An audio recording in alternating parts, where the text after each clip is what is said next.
অস্ট্রেলিয়াতে কিন্তু শীতের দিনে ঘুরোঘুরি করে অনেক মজা পাওয়া যায়।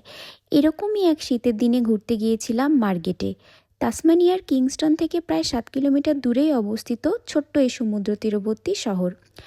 এই জায়গাটির বিশেষত্ব হলো পাহাড় আর মেঘকে খুব কাছ থেকে দেখতে পাওয়া যায়, যেমনটি এখন আমরা দেখছি। সুন্দর না?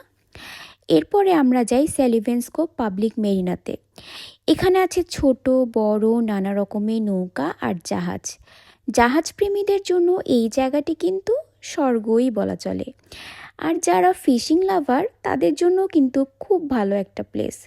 ইউরোপিয়ান স্ট্রাকচারে তৈরি দেখতে এরকম জায়গাটিতে হাঁটাহাঁটি করতে বেশ ভালো লাগছিল। আর অস্ট্রেলিয়াতে ঘুরতে গেলে এই পাখিগুলো প্রায় দেখতে পাওয়া যায়, আর এদের নাম হলো সিলভার গাল। হাঁটতে হাঁটতে চলে গেলাম একদম নদীর শেষ প্রান্তে। বেশ ঠান্ডা বাতাস থাকলেও এরকম দৃশ্য দেখার জন্য কিন্তু বেশ একটি প্লেস।